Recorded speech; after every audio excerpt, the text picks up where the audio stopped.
कि नस नस में बसी हो तुम, कि नस नस में बसी हो तुम, बस बस में नहीं हो। आइए हम लोग पढ़ने वाले हैं संपूर्ण क्रांति का प्रश्न उत्तर। संपूर्ण क्रांति का प्रश्न उत्तर ही हम लोग पढ़ने वाले हैं। आइए पहला प्रश्न क्या है इसे देखते हैं। पहला प्रश्न है, आंदोलन के नेतृत्व के संबंध में जयप्रकाश नारायण के क्या विचार थे? आंदोलन का नेतृत्व वे किस शर्त पर स्वीकार करते हैं? प्रश्न को फिर से रिपीट कर रहे हैं। प्रश्न क्या है? प्रश्न है, आंदोलन के नेतृत्व के संबंध में जयप्रकाश नारायण के क्या विचार थे? आंदोलन का नेतृत्व मतलब आंदोलन हो रहा, उसका नेता हीरो जयप्रकाश नारायण ही बनेंगे। इससे संबंधित उनका क्या विचार था, उनका क्या बात था, और आंदोलन का नेतृत्व वे किस शर्त पर स्वीकार करते हैं, ये हमारा प्रश्न है। आइए उत्तर को देखते हैं। आंदोलन के नेतृत्व के संबंध में जयप्रकाश नारायण कहते हैं कि मुझे नाम के लिए नेता नहीं बनाना है। मुझे नाम के लिए नेता नहीं बनाना है।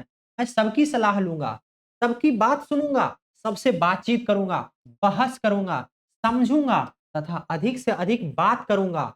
आपकी बात स्वीकार करूँगा, लेकिन फैसला मेरा होगा, फैसला मेरा होगा। आपको इस फैसले को मानना होगा। इसी तरह के नेतृत्व से ही यह क्रांति सफल हो सकती है। अगर ऐसा नहीं होता है, तो आपस की बहसों में पता नहीं हम किधर बिखर जाएँगे और इस क्रांति का क्या नतीजा निकलेगा। समझ गए? एक बार फिर से देख लीजिएगा क्या है। आंदोलन के नेतृत्व के संबंध में जयप्रकाश नारायण कहते हैं कि मुझे नाम के लिए नेता नहीं बनाना है। मैं सबकी सलाह लूँगा, सबकी बात सुनूँगा, सबसे बातचीत करूँगा, बहस करूँगा, समझूँगा तथा अधिक से अधिक बात करूँगा। आपकी बात स्वीकार करूँगा, लेकिन फैसला मेरा होगा। आपको इस फैसले को मानना होगा। इसी तरह के नेतृत्व से ही यह क्रांति सफल हो सकती है। अगर ऐसा नहीं होता है, तो आपस की बहसों में पता नहीं हम किधर बिखर जाएँगे और इस क्रांति का क्या नतीजा निकलेगा। आइए, अब प्रश्न देखते हैं। प्रश्न है, जयप्रकाश नारायण के छात्र जीवन और अमेरिका प्रवास का परिचय दें। जयप्रकाश नारायण के छात्र जीवन और अमेरिका प्रवास का परिचय दें। इस अवधि की कौन सी बात कौन-सी बात आपको प्रभावित करती है? ठीक है? प्रश्न समझ गए? प्रश्न क्या है? प्रश्न को फिर से पढ़ रहे हैं। प्रश्न है, जयप्रकाश नारायण के छात्र जीवन, ठीक है? दूसरा, अमेरिका प्रवास का परिचय दें। इस अवधि की कौन-सी बात आपको प्रभावित करती है? आइए, जयप्रकाश नारायण जयप्रकाश नारायण अपने छात्र जीवन से ही अव्वल दर्जे के विद्यार्थी थे। अव्वल दर्जे के विद्यार्थी थे। अव्वल दर्जे के विद्यार्थी थे। वे 1921 ईस्वी में पटना कॉलेज में आईएससी किए। आईएससी इंटरमीडिएट ऑफ साइंस यानी कि इंटर किए। इंटर करते हैं। वे 1921 ईस्वी में पटना कॉलेज में क्या किए? इंटर के विद्यार्थी थे।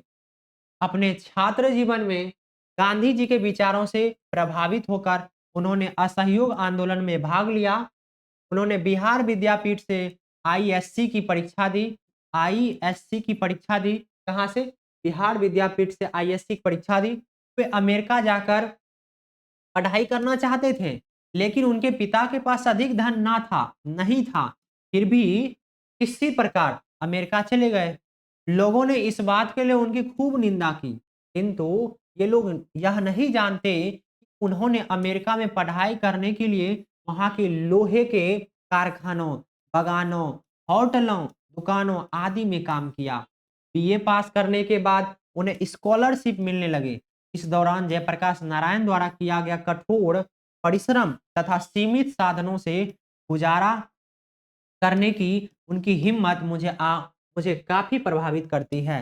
यही नहीं, उन्होंने आत्महित के साथ-साथ जनहित के सिद्धांतों का अनुकरण भी किया। ये था उन संबंधित बातें। आइए तीसरा प्रश्न देखें। तीसरा प्रश्न है, जयप्रकाश नारायण कम्युनिस्ट पार्टी में क्यों नहीं शामिल हुए? कम्युनिस्ट पार्टी आप समझ रहे हैं, साम्यवाद पार्टी, यानी कि जितना भी संसाधन देश में है उनका यूज समाज के प्रत्येक व्यक्ति को होना चाहिए। मतलब उनका प्रयोग समाज का प्रत्येक व्यक्ति करे तो उसे बोलते हैं साम्यवाद। यानी कि देखिए, सरकार हर घर तक बिजली पहुँचा रही है, हर घर तक पानी पहुँचा रही है, हर घर तक सुविधा पहुँचा रही है, यही तो समाजवाद है, यही तो क्या है साम्यवाद है। बोलते हैं communist. Jayaprakash Narayan communist party में क्यों नहीं शामिल हुए? तो जयप्रकाश नारायण ने लेनिन से सीखा था कि जो गुलाम देश हैं, वहाँ के जो कम्युनिस्ट हैं, जो गुलाम देश है और वहाँ के जो समाजवादी हैं, समाज के बारे में अच्छा करना चाहते हैं, कम्युनिस्ट हैं, उनको वहाँ की आज़ादी की लड़ाई से अपने को किसी भी कीमत पर अलग नहीं रखना चाहिए। अब गुलाम हैं आप, पहले आज़ाद तो होना पड़ेगा ना, आज़ाद पहले हो लीजिए, फिर जाके समाजवाद लाइएगा। तो बता रहे हैं आज़ादी की लड़ाई से अपने को किसी भी कीमत पर अलग नहीं रखना चाहिए। हालाँकि लड़ाई का नेतृत्व कौन कर रहा था? बुर्जुआ क्लास के हाथ में, पूंजीपतियों के हाथ में होना चाहिए। कम्युनिस्टों को अपने आप को आइसोलेट नहीं करना चाहिए, मतलब उससे अलग-थलग नहीं करना चाहिए, बल्कि जुड़ के काम करना चाहिए।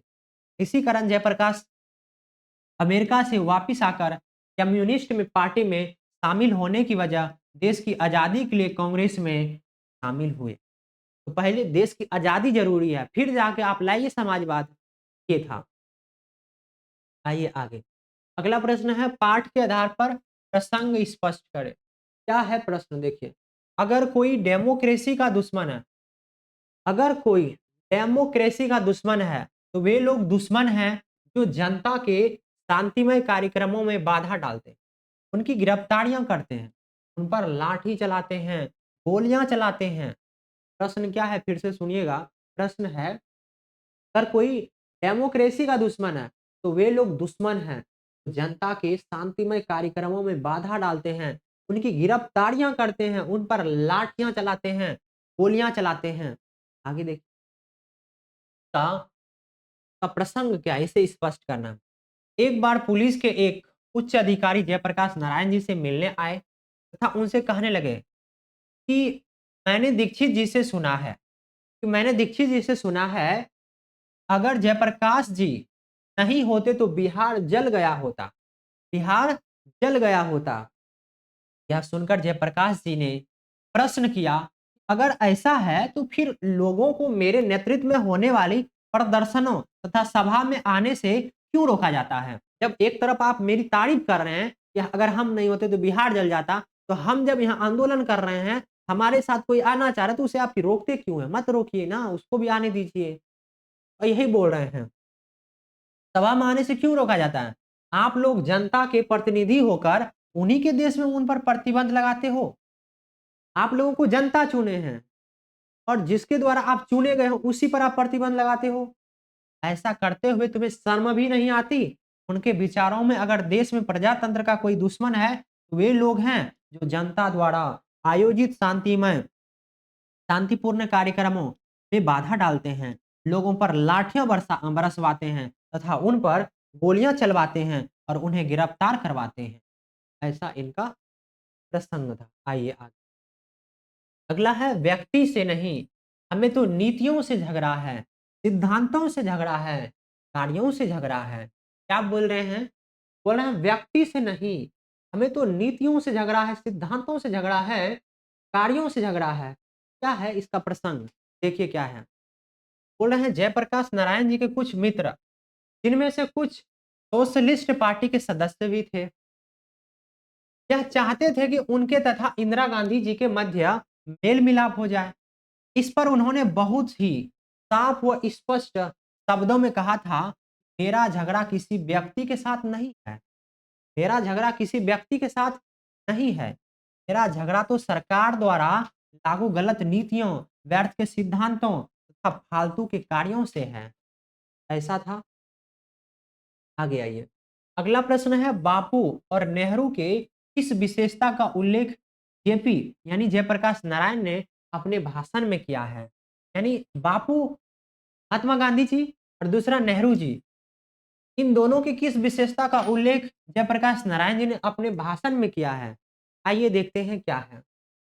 जयप्रकाश नारायण अपने भाषण में कहते हैं कि जब हम नौजवान थे, तो कभी-कभी हम बापू के सामने कह दिया करते थे कि हम आपकी यह बात नहीं मानेंगे। तो गांधी जी में इतनी महानता थी कि बुरा वे इसका बुरा नहीं मानते थे। के विपरीत वे हमें अपने पास बुलाकर प्रेम पूर्वक समझाते थे जयप्रकाश जी आगे कहते हैं, अगला नेहरू जी के बारे में बोलते हैं। जयप्रकाश जी आगे कहते हैं, नेहरू जी से भी मेरा बड़ा स्नेह था तथा वे भी मुझे बहुत प्यार करते थे।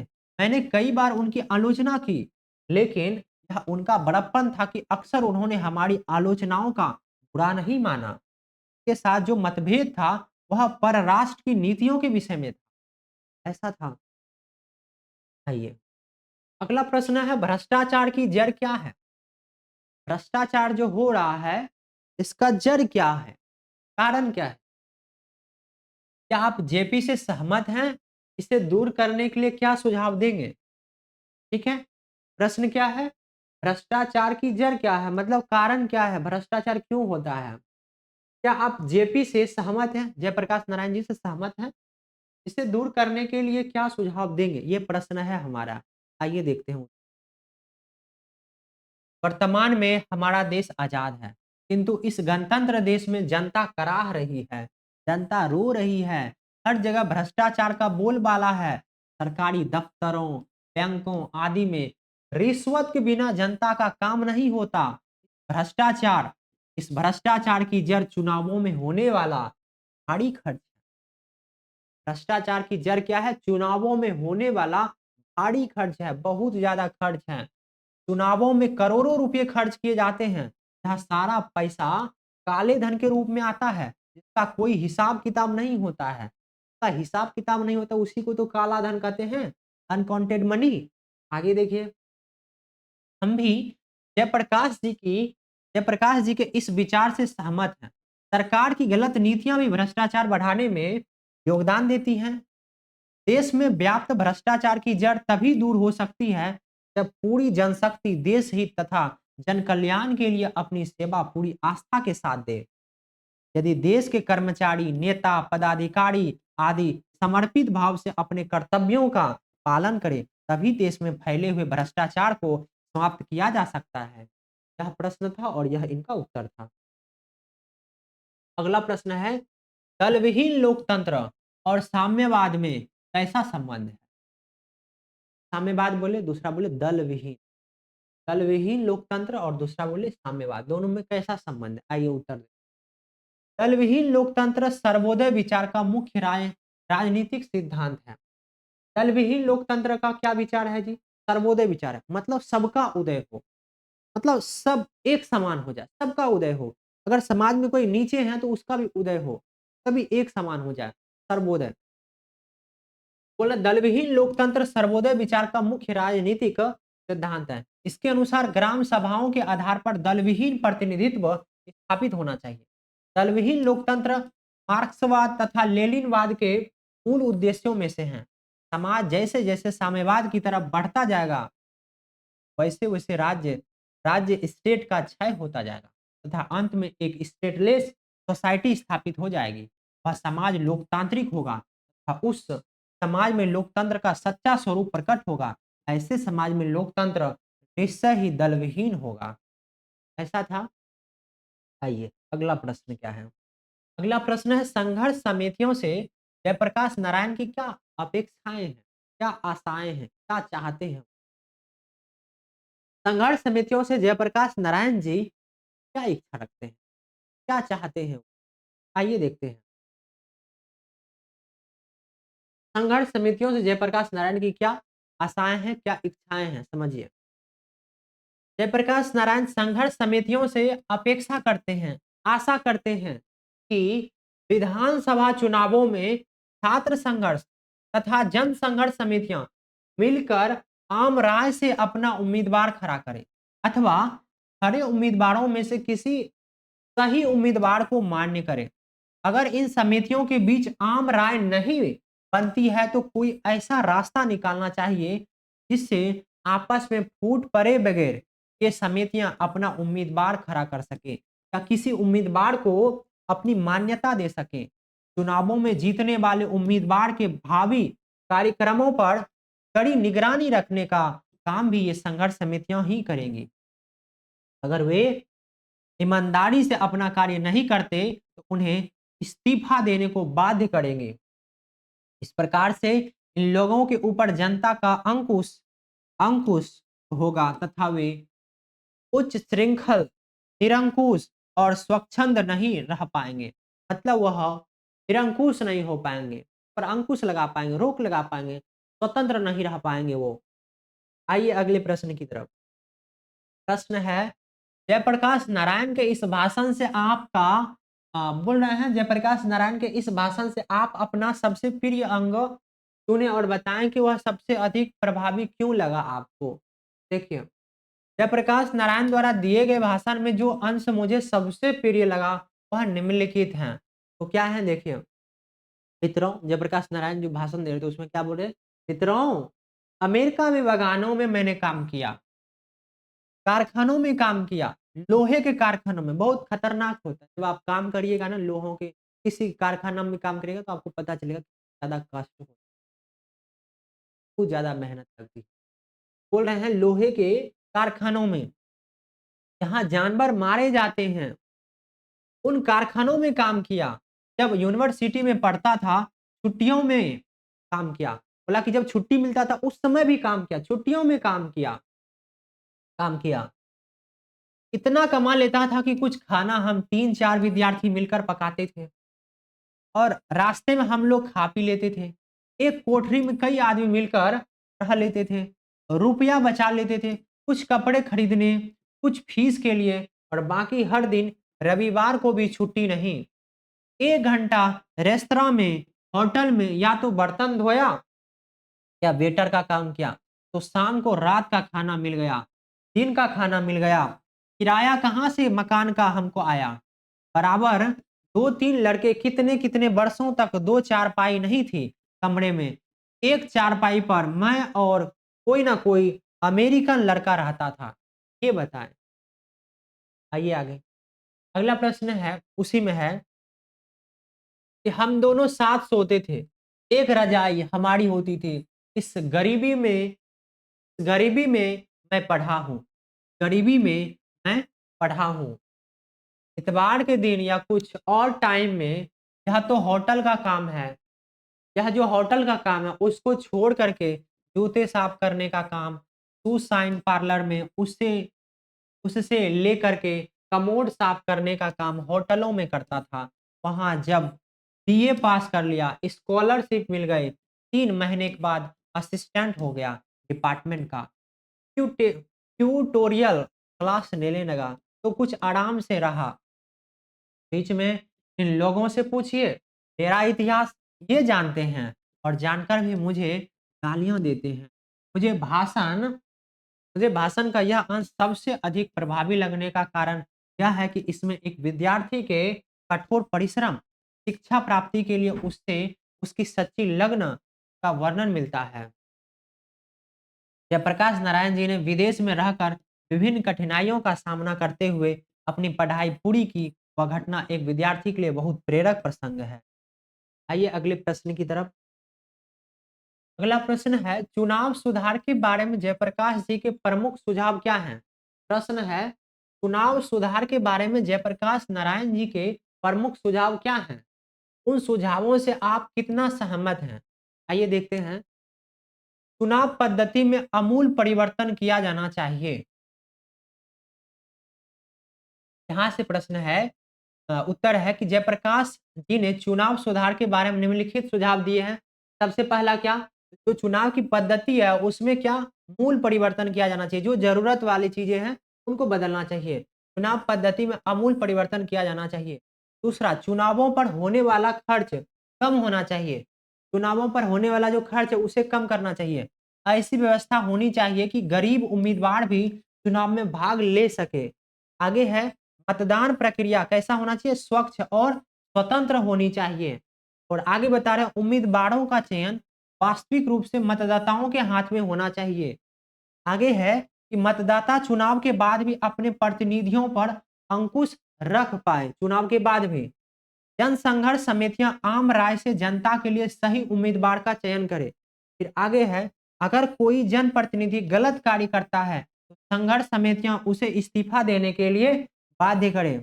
तो जेपी द्वारा दिए गए उपरोक्त सुझाव देश हित तथा जन कल्याण के लिए उपयोगी है। हम इन सुझावों से पूर्णतया सहमत हैं। अगला प्रश्न देखिए क्या है। अगला प्रश्न है, दिनकर जी का निधन कहाँ और किन स्थितियों में हुआ था? दिनकर जी का निधन कहाँ हुआ था और किन स्थितियों में हुआ था? ये प्रश्न है। तो दिनकर जी का निधन हुआ था कहाँ? विलिंगटन नर्सिंग होम में। कहाँ पर हुआ था? विलिंगटन नर्सिंग होम में हुआ था। आगे देखिए, जो अपने जमाने के अस्पतालों में अत्यधिक संपन्न माना जाता था। दिनकर जी अपने मित्र रामनाथ गोयनका के घर अतिथि के रूप में ठहरे हुए थे। उसी रात्रि को उन्हें दिल का दौरा पड़ा। गोयनका जी ने 3 मिनट के अंदर उन्हें उस अस्पताल में पहुंचा दिया। डॉक्टरों ने अपना पूरा प्रयास किया, परंतु उनको बचा नहीं सके। तो इस प्रकार इसका प्रश्न उत्तरी समाप्त होता है।